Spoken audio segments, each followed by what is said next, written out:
has first right for intellectual property. It's a, well, let me put something in context. First of all, Jefferson's copy of this is in the Library of Congress and it's available online right now. The only problem was he was having a lot of trouble with his copy machine that day, and it is so smudged you can barely make out the words. All right. It has been known, however, because a copy of it was found not in the original newspaper in which it was published, but in another newspaper. And to put this into context, in 1801 there were 243 newspapers published in the United States. What's interesting in terms of academically, but also from the standpoint of the dissemination of news, how many newspapers did that letter appear in? Now, I can't answer that except about 9 right now, and it just so happens by accident one of them. So the text of it was known. But it's the context that is as important as the original letter is here in terms of how this news got out. So instead of 3 points, if you'll allow me 5, I'll try to do them as quickly as possible. What are the 5 points to integrated information and success of the dissemination of information? Number 1, you need to have an authoritative and reliable conduit to sources. That's your portal. That's the Jefferson portal to an extent. But when I say authoritative, it's got to be, number 2, a comprehensive understanding of the nature and extent and the quality of the sources. We need, if you really want to enrich our understanding of the past, we have to be able to have an audit trail.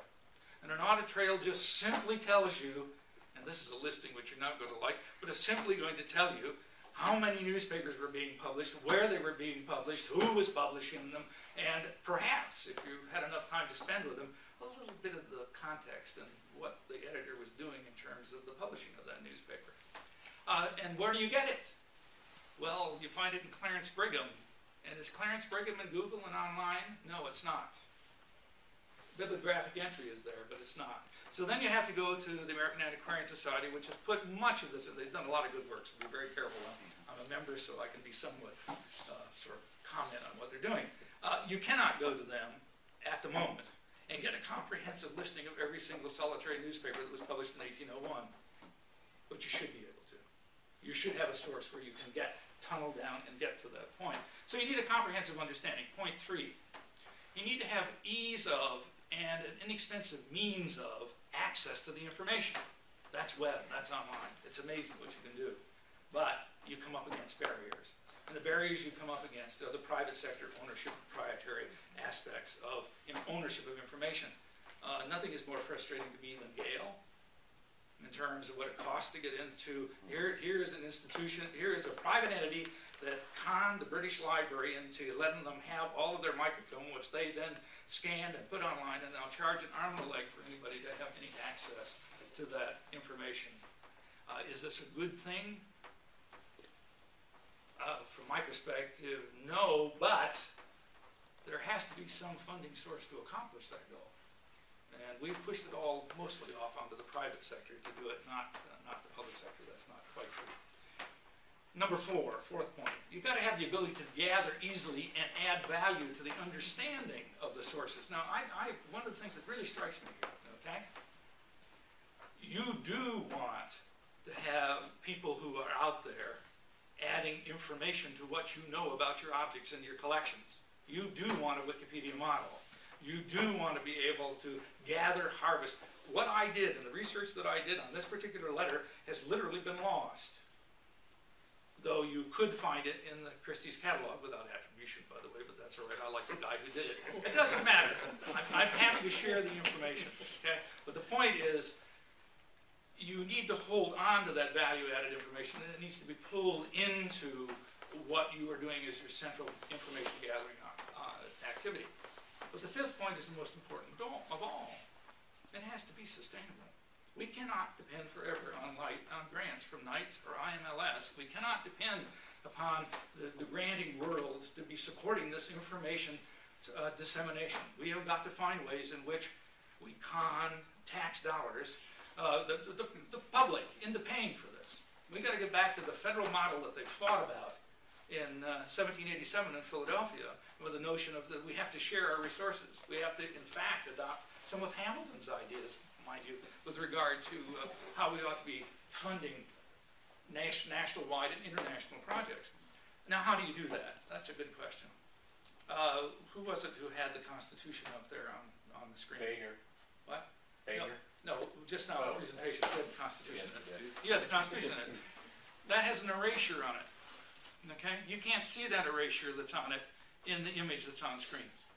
That erasure was put there, that's the only thing George Washington did in the whole Constitutional Convention.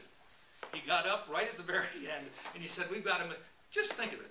The clerk sat there all night creating that parchment document for everybody to sign, and the chairman of the commission gets up and says, we've got the representation section of this Constitution wrong, you got to change it. And they did change it, and they erased it. And if you look closely at the, well, what is that going to?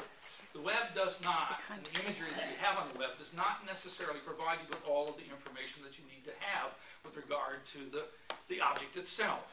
And that's an example of it. An even more interesting example of it is the Archimedes palimpsest, which if you've looked at anything that about this whole business of these wonderful pages coming out of a prayer book of a monastery somewhere in the deserts of Mid-East, they're beautiful illuminated manuscript pieces, and this collector bought them and he gave them or lent them to the Walters, and somebody at the Walters said, hey, when I look at this I see some writing going this way and I don't really know what it is. Can we figure it out? Well, after several $100,000, some of it pro bono, they managed to develop a technique of actually looking behind that writing, and they found Archimedes' treatise on buoyancy behind it.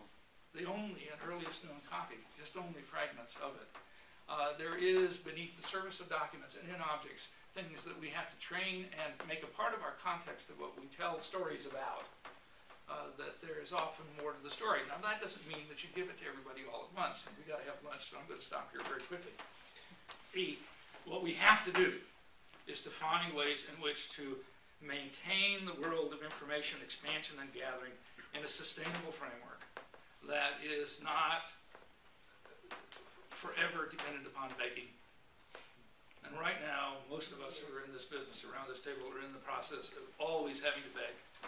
Right? There's something drastically wrong with that. And I think that there are ways in which we can address this issue. But we do really need to address it collectively. And I'll go back to something else. I don't believe there should be this sort of tension between the proprietary editorial projects and those who are trying to disseminate the information that's in the editorial projects. But I believe those editors need to be funded. And I believe that that kind of work needs to be continued. And that we really need to find ways in which to do it so that we aren't driven into the private sector. So who does it? Who pays for it? And